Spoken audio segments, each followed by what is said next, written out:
नमस्कार मेरे दोस्तों, स्वागत है आपका आपके अपने YouTube चैनल पर। तो मेरे मित्रों, आज से हम शुरू करने जा रहे हैं न्यूज़पेपर बेस्ड करंट अफेयर। देखो दोस्तों, न्यूज़पेपर से जब आप करंट अफेयर पढ़ोगे तो थोड़ा सा जो आपका एफर्ट है वो बढ़ जाएगा, थोड़ा सा आपका ज़्यादा प्रयास लगेगा। लेकिन मेरे मित्रों, यदि आपको एग्जामिनेशन के अंदर बहुत अच्छे मार्क्स लेने हैं तो आपको न्यूज़पेपर बेस्ड करंट अफेयर करना ही पड़ेगा, क्योंकि मैंने जो पर्सनल ऑब्जर्वेशन किया है, मैंने खुद से जो ऑब्जर्वेशन किया है लास्ट ईयर में, जितने भी क्वेश्चन पेपर हुए हैं आपके, जितने भी एग्ज़ाम्स हुए हैं आपके, चाहे वो फर्स्ट ग्रेड वगैरह का हो, चाहे वो फिर आरएएस का हो, उसमें मैंने एक चीज़ कॉमन पाई है कि जो न्यूज़पेपर में जो चीज़ें खबरों में थी, जो न्यूज़पेपर के अंदर अच्छे से कवर हो रही थी चीज़ें, उन्हीं चीज़ों को एग्ज़ाम के अंदर पूछा गया है। मतलब ये दोस्तों कि आपको यदि सफल होना है तो करंट अफेयर को न्यूज़पेपर बेस्ड करना पड़ेगा। तो मेरे मित्रों, आज से हम न्यूज़पेपर को करंट अफेयर बेस्ड न्यूज़पेपर करने जा रहे हैं। ठीक है, न्यूज़पेपर से ही हम पूरा करंट अफेयर पढ़ेंगे। ठीक है मेरे दोस्तों, तो मैं इधर उधर की बातें नहीं करूंगा, सीधा आऊँगा अपने टॉपिक पर। और आज एक मेंस का प्रश्न भी करेंगे, बहुत अच्छा प्रश्न है। और मैं जब तक आपका मेंस नहीं होगा, प्रतिदिन एक जो द हिंदू या इंडियन एक्सप्रेस का एडिटोरियल आया होगा पिछले वीक में, जो बहुत अच्छा होगा, उस पर बेस्ड एक प्रश्न आपको डेली दूंगा, जिससे क्या होगा कि आपके पास कम से कम 100-125 प्रश्नों का एक ऐसा बंडल बन के तैयार हो जाए जो करंट अफेयर से, जहां से सीधे प्रश्न आपको आपके आरएएस मेंस के अंदर मिल सकें। ठीक है दोस्तों, तो दोस्तों मैं आता हूं आज के पहले न्यूज आर्टिकल पर, और उसके बाद सबसे अंत में अपन जो चर्चा करेंगे वो करेंगे आज के प्रश्न की। ठीक है दोस्तों, वैसे तो मैंने आप लोगों से 9 बजे का वादा किया था, वैसे मैं लेकिन थोड़ा सा लेट हो गया, कोई दिक्कत नहीं है दोस्तों।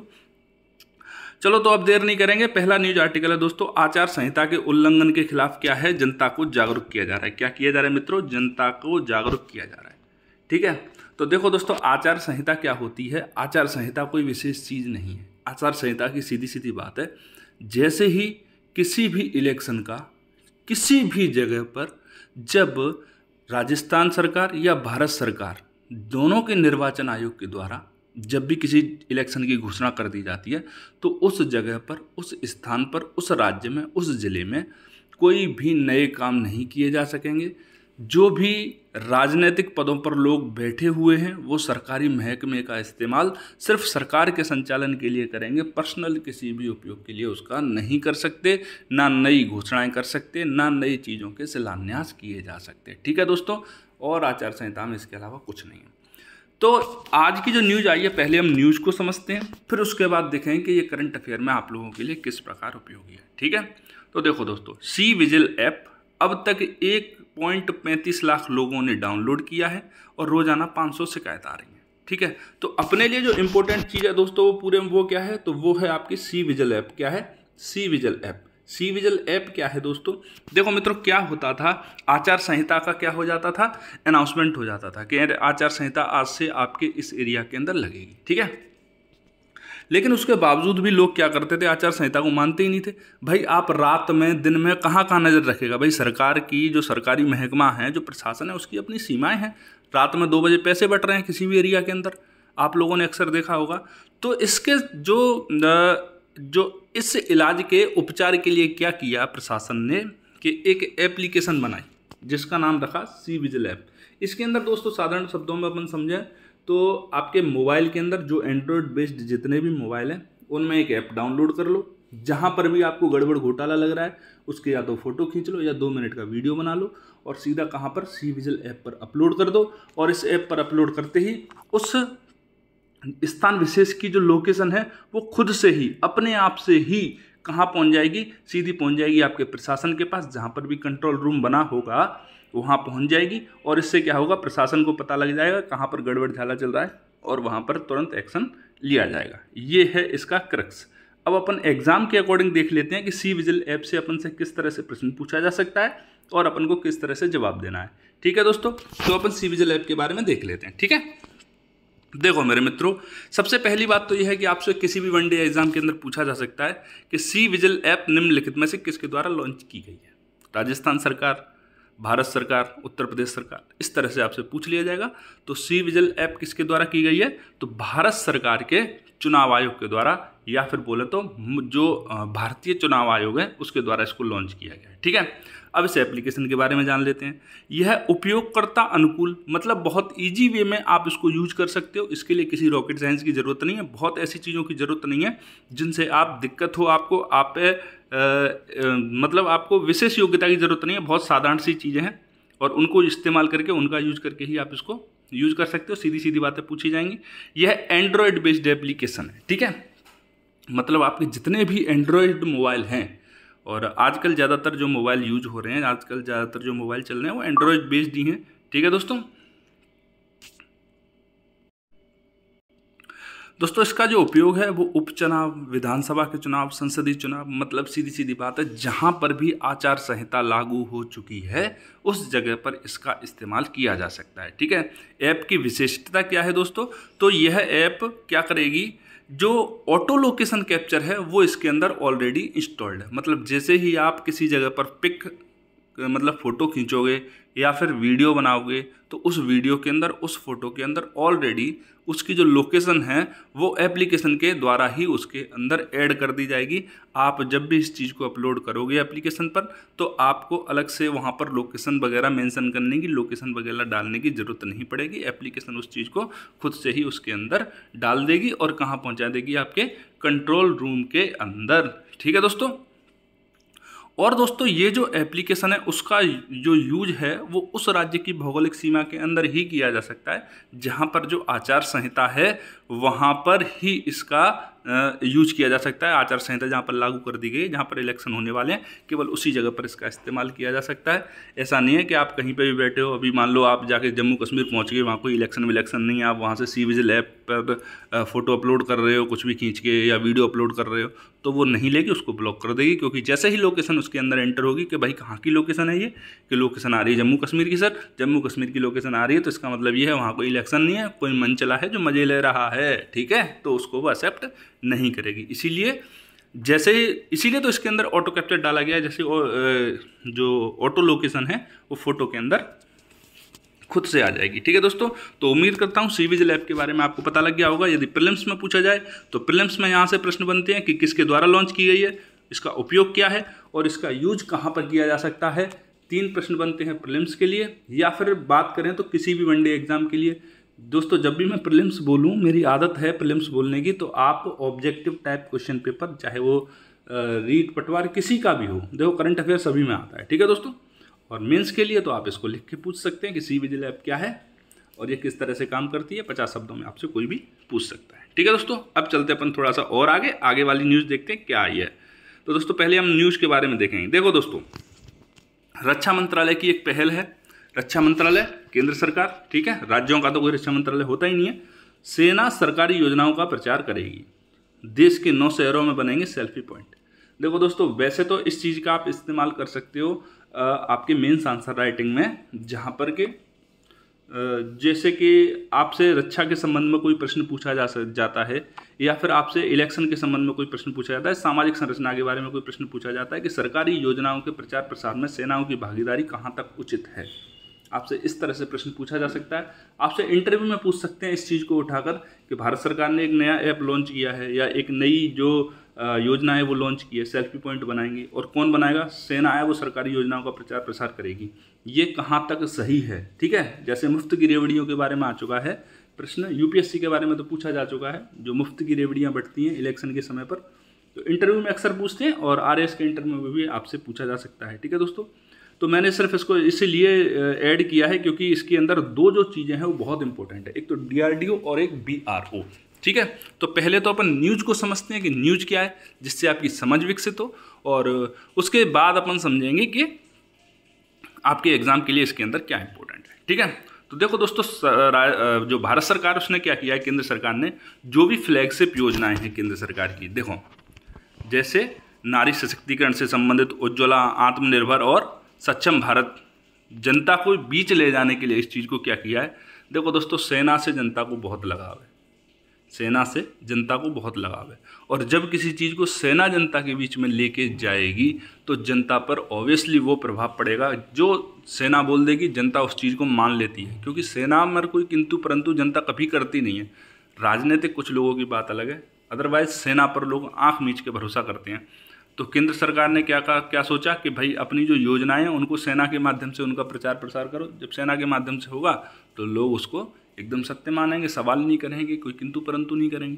ठीक है दोस्तों, तो देखो दोस्तों क्या है, रक्षा मंत्रालय ने क्या किया है कि सेना, मतलब सेना का मतलब सीधा सीधा होता है थल सेना, वायुसेना और नौसेना, इसके अलावा डीआरडीओ और बीआरओ को 9 शहरों में सेल्फी पॉइंट बनाने के लिए कहा है कि आप क्या करो, 9 शहरों के अंदर सेल्फी पॉइंट का निर्माण करो। ठीक है, कितने सेल्फी पॉइंट बनेंगे, तो 822 सेल्फी पॉइंट बनेंगे, जिनमें से आर्मी 100 बनाएगी, वायुसेना 75, नेवी 75, बीआरओ 50, डीआरडीओ 50 और सैनिक स्कूल 50 और अन्य रक्षा संगठन 422 सेल्फी पॉइंट बनाएंगे। ठीक है दोस्तों, और 9 शहरों में जिनमें बनाई जाएगी वो कौन कौन से शहर हैं, तो दिल्ली है, प्रयागराज है, पुणे है, बेंगलोर है, मेरठ है, नासिक है, कोल्लम है, कोलकाता, गुवाहाटी, यहाँ पर बनेंगे। ये पॉइंट कहाँ बनेंगे दोस्तों, railway station, bus stand, malls, पर्यटन, मतलब जहाँ पर ज़्यादा से ज़्यादा लोग इकट्ठे होते हैं वहाँ पर बनाए जाएंगे। ठीक है दोस्तों, साथ में मोदी जी की फ़ोटो होगी और सेना के कुछ वहाँ पर या तो फाइटर जेट का वो लगा देंगे एक डमी,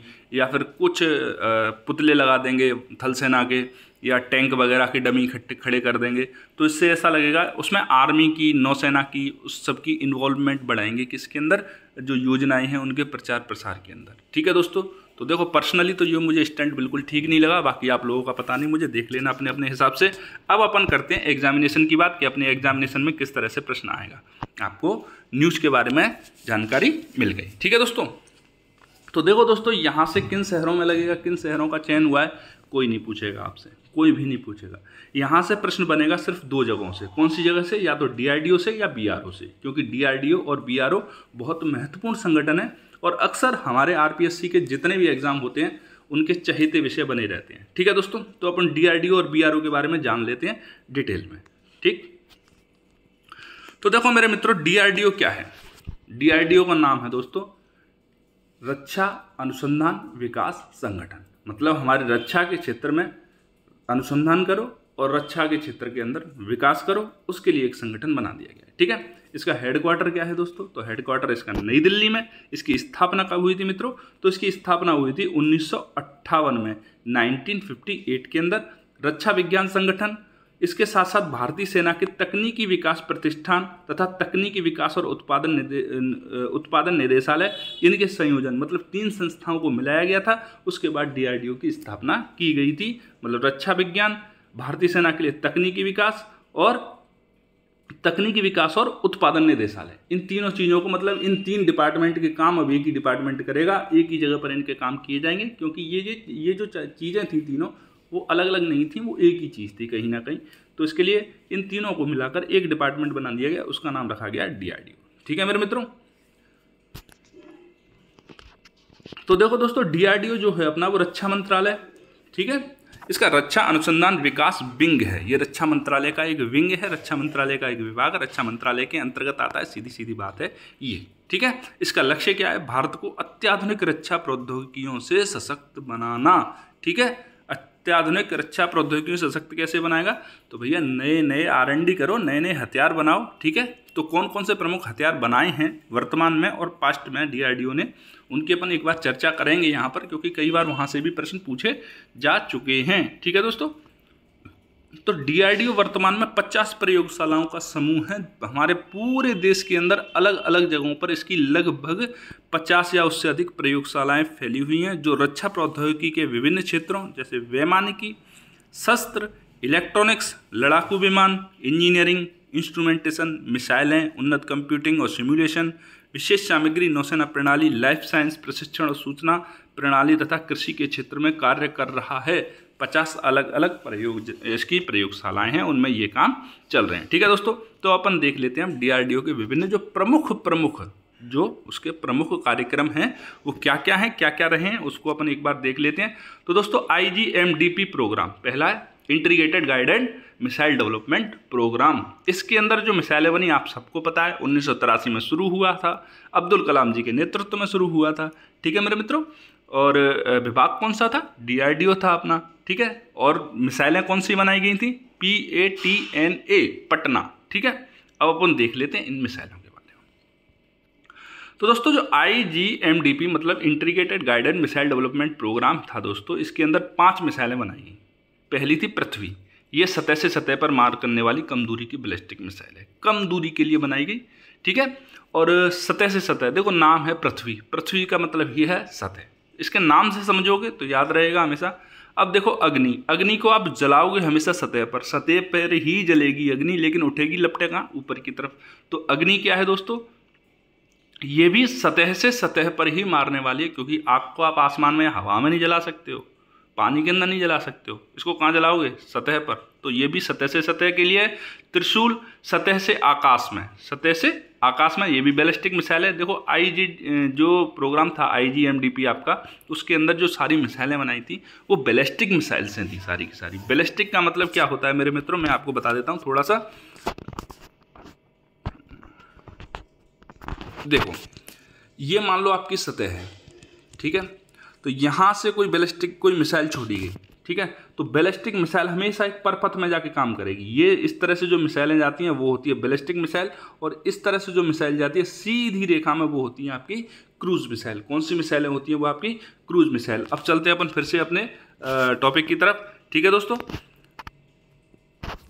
अब आते हैं आकाश पर। तो आकाश क्या है मेरे मित्रों, तो सतह से आकाश में मारने वाली, इसका नाम ही है आकाश, तो सतह से आकाश में मारेगी। और नाग जो है वो एंटी टैंक मिसाइल है।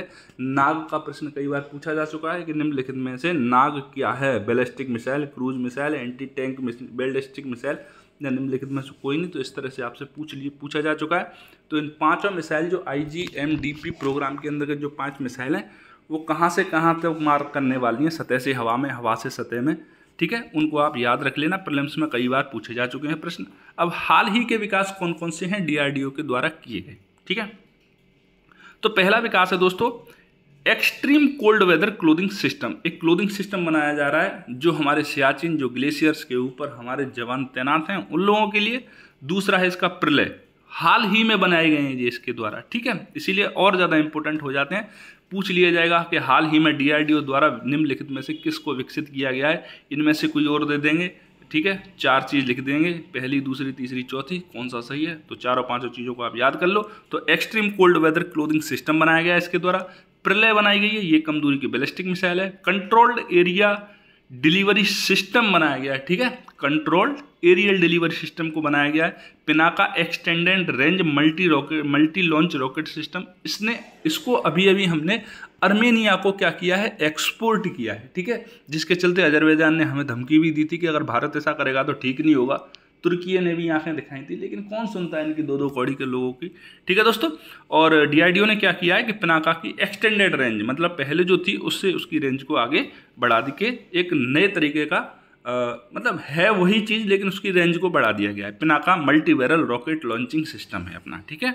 Supersonic missile assisted torpedo system, इसको स्मार्ट बोलते हैं, ठीक है, सुपरसोनिक मिसाइल है ये। इस तरह का जो टॉर्पीडो जो सुपरसोनिक मिसाइल की रफ्तार से चलता है, इसका नाम है स्मार्ट। उन्नत चेफ प्रौद्योगिकी और आकाश NGMT ATGM को विकसित किया गया है, किसके द्वारा, DRDO के द्वारा।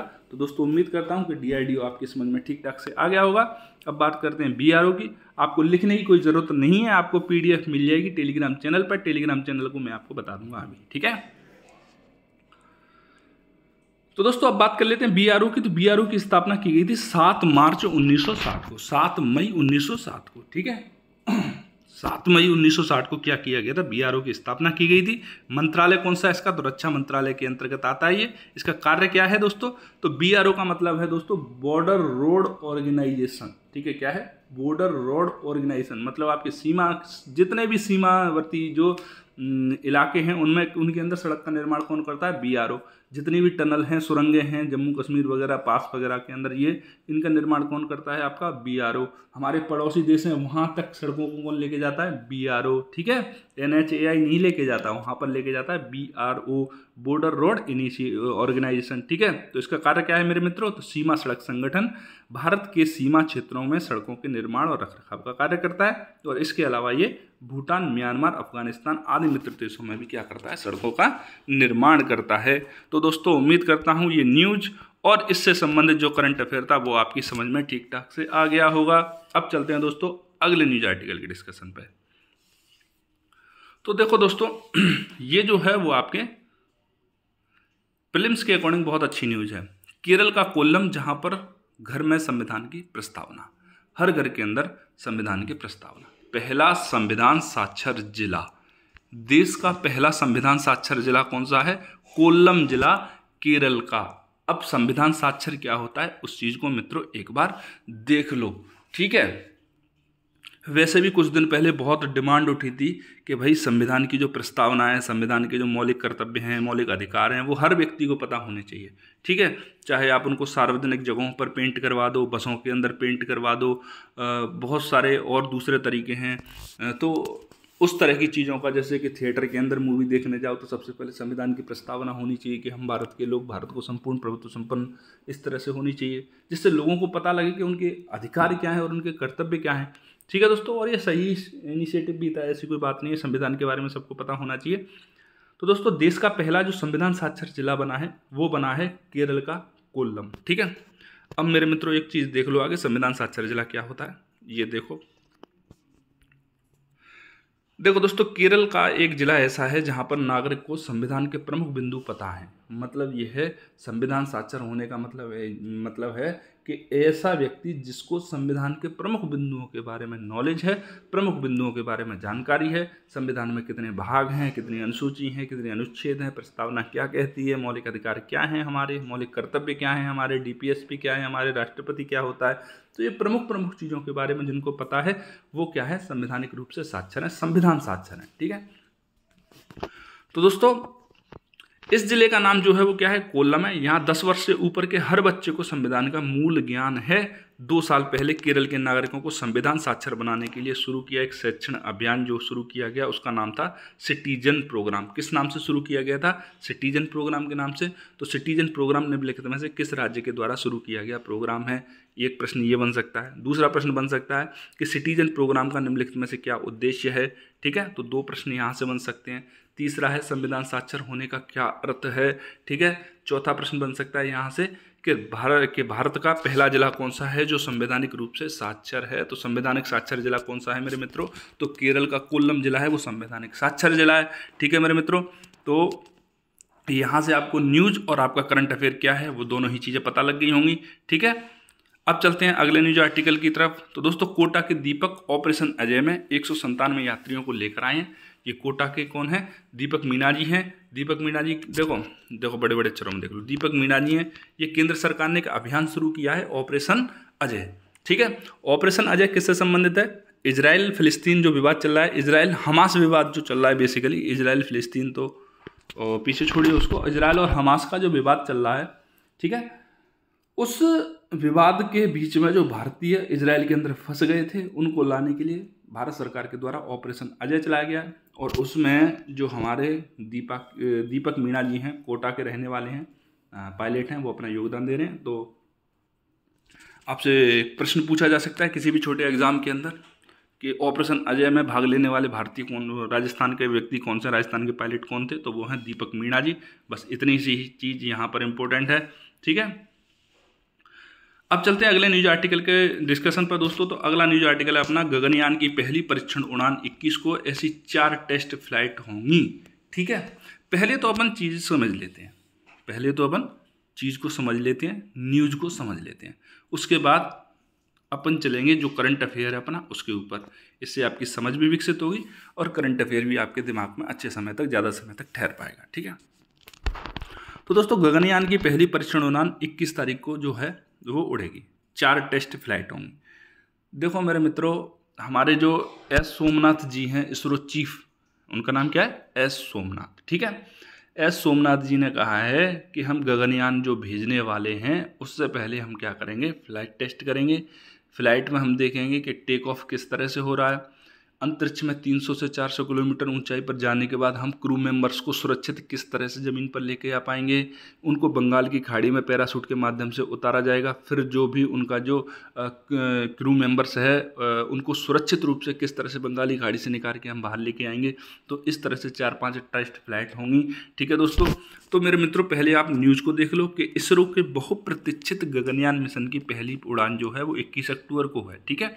इसके बाद ऐसी 3 टेस्ट फ्लाइट और होंगी। इसमें क्रू मॉड्यूल को बाहरी अंतरिक्ष में भेजा जाएगा, पृथ्वी पर वापस लाया जाएगा और बंगाल की खाड़ी में टच डाउन के बाद इसे रिकवर करना शामिल है, जैसा मैंने अभी आपसे कहा था। ठीक है, तो इसरो के जो प्रमुख हैं डॉक्टर एस सोमनाथ, उन्होंने बताया है कि टेस्ट जो होगा वो व्हीकल डेवलपमेंट फ्लाइट श्रीहरिकोटा स्थित सतीश धवन अंतरिक्ष केंद्र से होगा। ठीक है, व्हीकल डेवलपमेंट फ्लाइट के होगा और कहाँ से होगा? श्रीहरिकोटा स्थित सतीश धवन अंतरिक्ष केंद्र से होगा। ठीक है, मिशन सफल बनाने के लिए क्रू एस्केप सिस्टम लॉन्च करना अहम प्रक्रिया है। हर टेस्ट में खास परिस्थितियों की जांच की जाएगी, इसे ट्रांससोनिक कहा जाएगा। ठीक है, प्रत्येक स्तर पर जो जांच की जाएगी, मिशन की हर एक स्टेप की जो जांच की जाएगी उसको ट्रांससोनिक कहा जाएगा। हर महीने कम से कम एक लॉन्च करेंगे, हर महीने कम से कम एक लॉन्च करेंगे। मतलब एक हो गया आपका 21 अक्टूबर को, दूसरा 21 नवंबर को, एक 21 दिसंबर को, एक इस तरह से हम हर महीने एक करेंगे। ठीक है, लॉन्चिंग के बाद GSLV और PSLV और SSLV मिशन है। इसके बाद गगनयान मानव रहित अंतरिक्ष यान जाएगा। गगनयान अभियान के तहत 3 अंतरिक्ष यात्रियों को 3 दिन के लिए 400 किलोमीटर ऊंची जो ऑर्बिट है आपकी वहां पर भेजा जाएगा। ठीक है, और अंतिम चरण में ड्रैग पैराशूट का इस्तेमाल किया जाएगा। सोमनाथ ने इस दौरान उम्मीद जताई कि आदित्य L1 जनवरी 2024 के मध्य में लाग्रांज बिंदु L1 तक पहुंच जाएगा। ये तो हो गई आपकी न्यूज़। ठीक है, अब यहाँ पर 2 चीज़ें थीं जो कहाँ आई, चर्चा के अंदर आई। पहली आई आपका गगनयान और दूसरी आई आपका आदित्य L1। अब आपके एग्जाम के अकॉर्डिंग आप उन चीज़ों को देख लेते हैं कि आपके एग्जाम में ये किस प्रकार उपयोगी हो सकती हैं। ठीक है दोस्तों, तो दोस्तों गगनयान को देखते हैं। गगनयान मिशन क्या है? तो गगनयान भारतीय अंतरिक्ष अनुसंधान संगठन मतलब इसरो, भारतीय अंतरिक्ष अनुसंधान संगठन मतलब इसरो का एक मिशन है। इसके मुख्य बिंदु क्या हैं? तो दोस्तों इस मिशन में 3 अंतरिक्ष मिशनों को भेजा जाएगा। ये गगनयान नाम से सिर्फ एक मिशन नहीं है, इसके अंतर्गत 3 मिशन हैं। कौन कौन से हैं? देखो दोस्तों, इन 3 मिशनों में क्या होगा? 2 होंगे मानव रहित होंगे और 1 होगा मानव के सहित होगा। ठीक है, मतलब ऐसा नहीं है कि हम गगनयान नाम से क्या करेंगे, 4-5 लोगों को उसमें बिठाया और उड़ा दिया आसमान में, चल भैया निकल लो, ऐसा नहीं करेंगे। क्या करेंगे?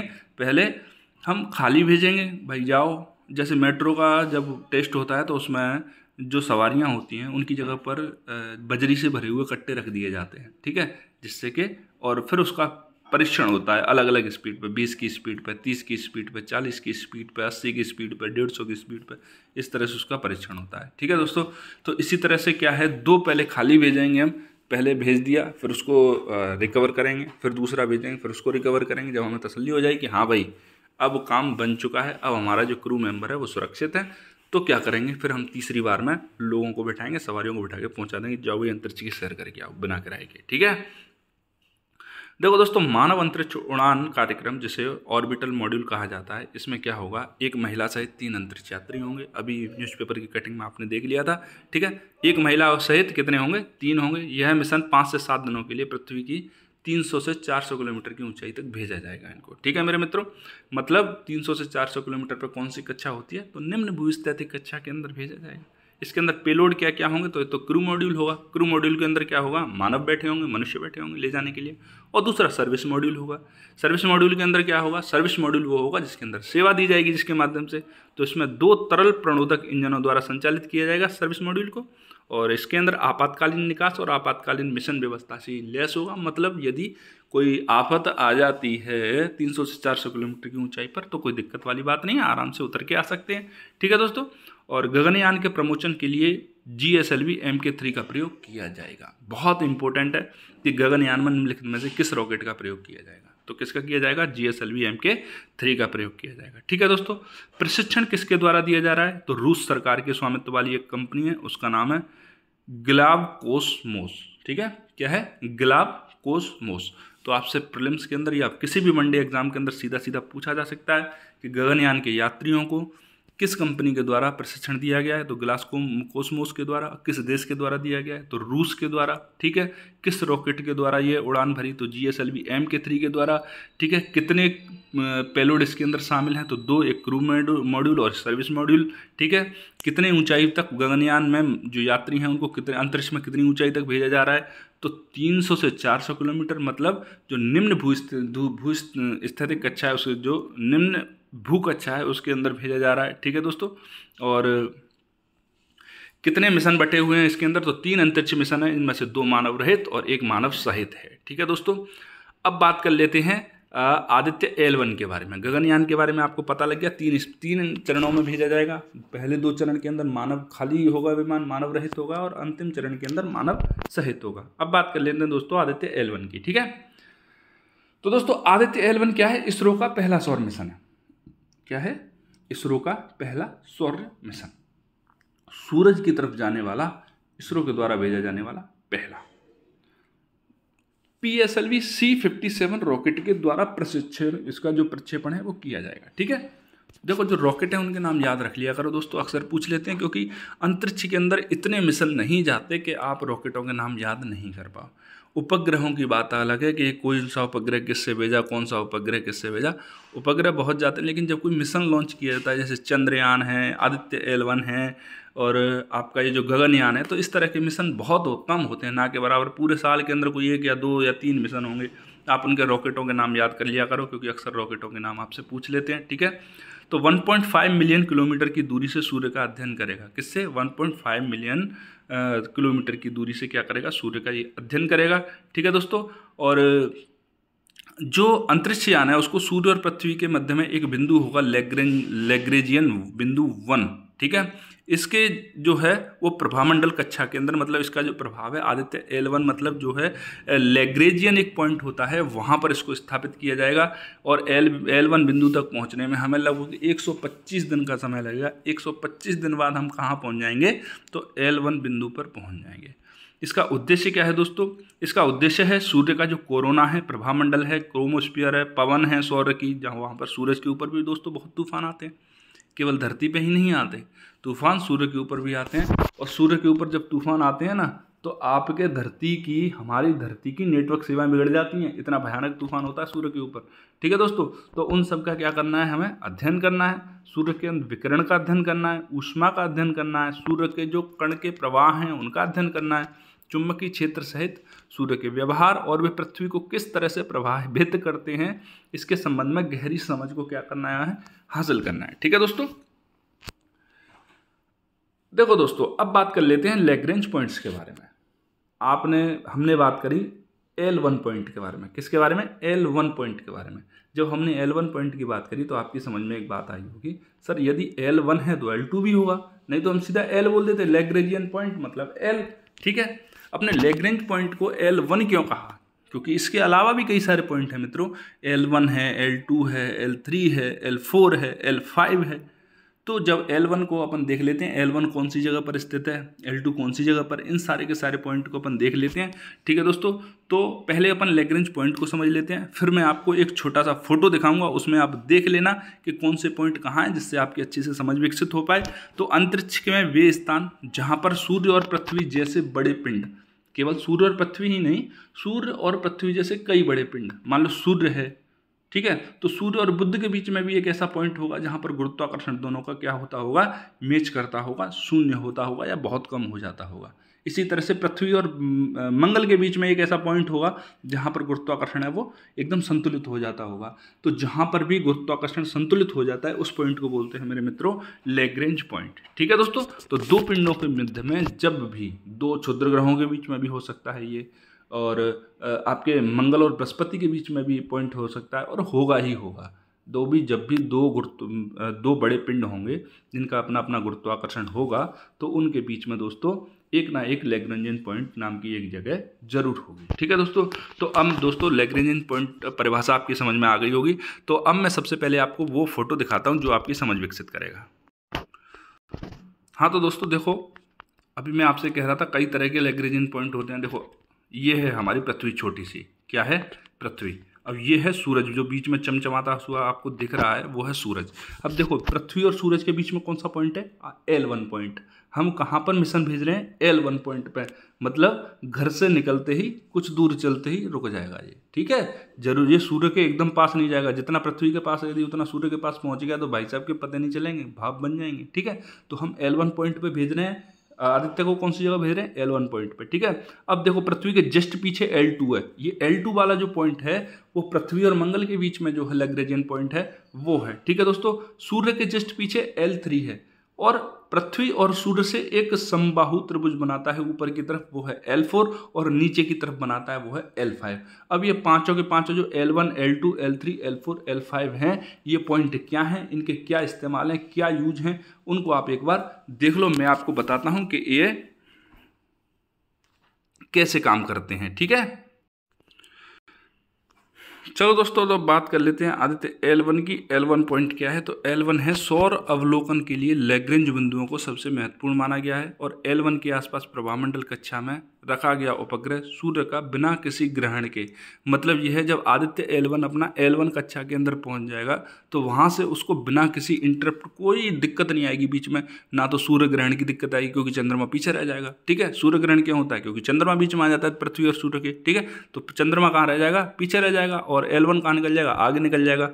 तो बिना किसी भी दिक्कत के, बिना किसी की डिस्टरबेंस के क्या हो पाएगा यहाँ पर, तो ये जो L1 मिशन है अपना, वो अच्छे से क्या अवलोकन कर पाएगा, ठीक है दोस्तों। यहाँ पर सौर चक्रीय वेधशाला मौजूद है ऑलरेडी, ठीक है। यहाँ पर एक सौर एवं सौर चक्रीय वेधशाला है, वो ऑलरेडी यहाँ पर स्थित है। तो आपसे पूछा जा सकता है कि सौर एवं सौर चक्रीय वेधशाला कहाँ पर स्थित है, कौन से पॉइंट पर स्थित है, L1, L2, L3, L4, तो कहाँ पर है, L1 पर। अब L2 की बात करते हैं, तो L2 ये पॉइंट कहाँ है, सूर्य के ठीक पीछे है, जो पृथ्वी के ठीक पीछे, जो मंगल ग्रह की तरफ आपने देखा था, ठीक है। और यहाँ पर क्या किया गया है, ब्रह्मांड के अवलोकन के लिए जेम्स वेब टेलीस्कोप को लगाया गया है, ठीक है। ब्रह्मांड के अवलोकन के लिए जेम्स वेब टेलीस्कोप, मतलब ब्रह्मांड का अवलोकन अपन कहाँ से कर रहे हैं, तो लैग्रेंज 2 पॉइंट से कर रहे हैं। सूर्य का अवलोकन कहाँ से कर रहे हैं, लैग्रेंज 1 पॉइंट से कर रहे हैं, ठीक है दोस्तों। जेम्स वेब टेलीस्कोप कहाँ लगाया गया है, लैग्रेंज 2 पॉइंट पर लगाया गया है, ठीक है दोस्तों। और आपकी सौर वेधशाला कहाँ पर स्थित है, तो वो लैग्रेंज 1 पॉइंट पर स्थित है। आपका आदित्य मिशन कहाँ गया है, लैग्रेंज 1 पॉइंट गया है, ठीक है दोस्तों। अब L3 के बारे में बात कर लेते हैं, तो ये कहाँ है, सूर्य के पीछे स्थित है। कौन सी जगह पर, सूर्य के विपरीत, सूर्य के पीछे स्थित है, ठीक है दोस्तों। यहां से क्या हो सकता है, अगर अपन को सूर्य के सुदूर भाग का, मतलब जैसे कि चंद्रमा का सुदूर भाग कौन सा था, दक्षिणी ध्रुव, सूर्य का सुदूर भाग है जो उसके पीछे की तरफ है, यदि उसका अवलोकन करना है अपन को, तो कहां पर मिशन पहुंचाना पड़ेगा, तो वो L3 पॉइंट पर पहुंचाना पड़ेगा, ठीक है दोस्तों। और L4 और L5 कहाँ है, तो दोस्तों L4 और L5 पर वस्तुएं स्थिर स्थिति बनाती हैं, जिससे 2 बड़े पिंडों के साथ एक समबाहु त्रिभुज बनता है। इसका उपयोग किस लिए किया जाता है, तो अंतरिक्ष वेधशालाओं के लिए किया जाता है और क्षुद्रग्रहों की जांच के लिए। तो मतलब जब भी हम कोई अंतरिक्ष वेधशाला स्थापित करेंगे तो कहाँ करेंगे, L4 या L5 पॉइंट पर। अब समझो, सूर्य का अवलोकन, सूर्य के बारे में जानकारी L1 पॉइंट से, अंतरिक्ष के बारे में जानकारी L2 पॉइंट से, सूर्य के सुदूर भाग का अध्ययन करने के लिए L3 पॉइंट, और अपनी जो अंतरिक्ष वेधशाला जो अपन बनाते हैं, जो अपन भारत भी बनाने वाला है एक अंतरिक्ष वेधशाला, अभी अपनी अंतरिक्ष वेधशाला भारत लॉन्च करेगा, तो वो कहाँ पर बनती हैं, वो बनती हैं आपके L4 और L5 पॉइंट पर। तो दोस्तों उम्मीद करता हूँ कि जितने भी लैग्रेंजियन पॉइंट हैं आपकी समझ में आराम से आ गए होंगे, ठीक है दोस्तों। अब चलते हैं अपन थोड़ा सा और आगे। देखो मेरे मित्रों, अगली वाली न्यूज है अपनी, वर्धमान ग्रुप को इंडिया एक्सीलेंस अवार्ड मिला है जयपुर में, ठीक है। तो 10वें इंडिया एक्सीलेंस अवार्ड मिले इस बार, जो वर्धमान ग्रुप है उसको इंडिया एक्सीलेंस अवार्ड से नवाजा गया है, ठीक है दोस्तों। मुख्य अतिथि सुनील गावस्कर थे, और क्यों दिया गया है अपन इस चीज़ को देख लेते हैं। वैसे अपने लिए बस इतनी ही चीज़ इंपॉर्टेंट है कि इंडिया एक्सीलेंस अवार्ड है वो किसको दिया गया है, तो किसको दिया गया है, वर्धमान ग्रुप को, और 10वें नंबर का था, आयोजन जयपुर के अंदर हुआ, ठीक है। कार्यक्रम में वर्धमान ग्रुप को बेस्ट बिजनेस एक्सीलेंट इन रेजिडेंशियल प्रोडक्ट जो प्रोजेक्ट हैं उनके लिए अवार्ड और प्रमाण पत्र से सम्मानित किया गया है। बस इतनी सी बात है, दूसरी कोई चीज़ इंपॉर्टेंट इसके अंदर नहीं है। प्रीलिम्स के लिए फैक्ट है एक बस। अब एक और बहुत इंपॉर्टेंट फैक्ट है जिसको आप रट लेना भैया अभी के अभी, काबुई मणिपुर हाई कोर्ट की पहली आदिवासी महिला जज बनेंगी। मणिपुर वैसे ही एक ज्वलंत मुद्दा चल रहा है, बहुत भयानक मुद्दा चल रहा है। मणिपुर से तो प्रश्न बनेंगे ही बनेंगे। मणिपुर के बारे में भी मैं आपके लिए एक प्रश्न लेके आऊँगा और बढ़िया से आपको समझाऊंगा, क्योंकि मणिपुर के बारे में आपसे मेंस के अंदर पूछा जा सकता है, आरएस मेंस के अंदर, ठीक है दोस्तों। तो इनका पूरा नाम, इनकी पहले फोटो देख लो। ये हैं पहली आदिवासी महिला जज हैं। पहली बात तो ये महिला जज हैं, दूसरी बात यह है आदिवासी हैं, तीसरी बात यह है पहली हैं, और चौथी बात यह है कि ये मणिपुर हाई कोर्ट की बनी है। किसी और हाई कोर्ट की बनती तो हो सकता है नहीं पूछते, लेकिन मणिपुर हाई कोर्ट की बनी है, ठीक है। तो इनका पूरा नाम याद रख लो आप। इनका पूरा नाम है दोस्तों गोलमेई गाइफुलसिलु काबुई, क्या नाम है, गोलमेई, गाईफुल सिलू, काबुई। बस ये एक इम्पोर्टेंट फैक्ट है इसमें, बाकी दूसरा कोई इम्पोर्टेंट फैक्ट नहीं है। ठीक है, बस इतनी सी बात है और तो कुछ नहीं है। आज का न्यूज आर्टिकल डिस्कशन तो होता है दोस्तों अपना यहीं पर समाप्त। अब देख लेते हैं आज का प्रश्न क्या है दोस्तों, मुख्य परीक्षा के लिए प्रश्न। तो मुख्य परीक्षा के लिए प्रश्न है दोस्तों, क्वांटम डॉट क्या है, इसके मूल सिद्धांतों, गुणों, अनुप्रयोगों एवं चुनौतियों पर प्रकाश डालिए। ठीक है, तो दोस्तों पहले तो आप अपने आप से लिखने का प्रयास करना प्रश्न को। यदि आप लिख लेते हो तो उसके बाद जो मैंने नीचे लिखा है उससे एक बार चेक कर लेना। अब मैं आता हूँ सीधा डिस्कशन पर। ठीक है, तो देखो दोस्तों क्वांटम डॉट क्या है। तो क्वांटम डॉट सीधी सीधी बात है कि नैनो स्केल के कण हैं, नैनो पार्टिकल हैं। क्वांटम डॉट का पिछले बार के पेपर में आपसे प्रीलिम्स में प्रश्न पूछा जा चुका है। पिछला वाला 2021 वाला जो आरएएस का प्रीलिम्स था उसमें प्रश्न पूछा जा चुका है। और क्वांटम डॉट के बारे में, क्वांटम के बारे में तो शायद इस वाले में भी कुछ था। तो क्वांटम डॉट से आपसे बड़ा प्रश्न बन सकता है और ये थोड़ी सी चर्चा में भी है।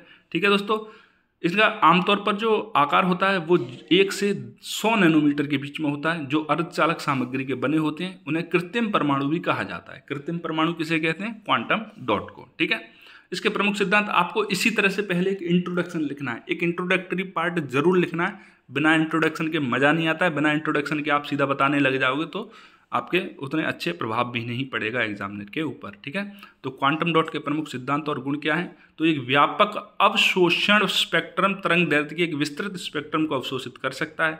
ठीक है, उच्च क्वांटम उपज है इसकी, मतलब अवशोषित फोटोन को उत्सर्जित प्रकाश में परिवर्तित कर सकता है। मतलब जो भी प्रकाश इसके ऊपर पड़ेगा उसका रिफ्लेक्शन बहुत तेज होगा। ठीक है दोस्तों, फोटो स्टेबिलिटी है, मतलब प्रकाश वगैरह के बारे में, धूप में कितना भी रखा रहे रंग वगैरह फेड नहीं करेगा अपना, उसके क्या है, स्टेबल है मतलब।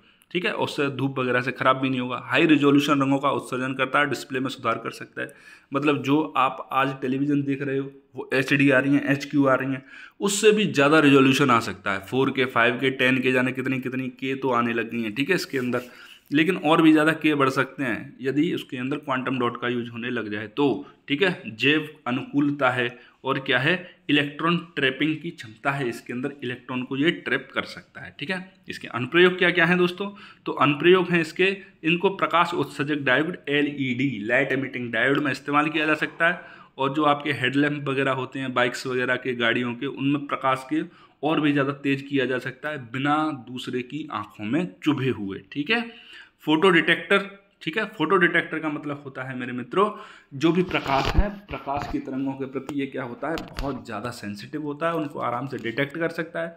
इनका फोटोवोल्टिक सेल बनाने में इनका प्रयोग किया जा सकता है। फोटोवोल्टिक सेल का मतलब दोस्तों होता है कि जैसे कि अपन सोलर प्लेट बनाते हैं, सोलर प्लेट क्या है, फोटोवोल्टिक सेल का एक उदाहरण है। जैसे ही उस पर लाइट पड़ेगी वो क्या करेगा, इलेक्ट्रॉन इधर उधर भागेंगे और उसको इलेक्ट्रिसिटी में कन्वर्ट कर देगा। ठीक है, तो इसी तरह से यदि हम क्वांटम डॉट के फोटोवोल्टिक सेल बनाएंगे तो बहुत ज़्यादा इंपॉर्टेंट होंगे, बहुत ज़्यादा जो एफिशिएंट होंगे। ठीक है, बायो इमेजिंग में इसका इस्तेमाल किया जा सकता है। किसमें, बायो इमेजिंग के अंदर। बायो इमेजिंग का मतलब होता है कि किसी भी बायोलॉजिकल पार्ट की इमेज बनाने में इमेजिंग उसका इस्तेमाल किया जा सकता है बायो सेंसर में।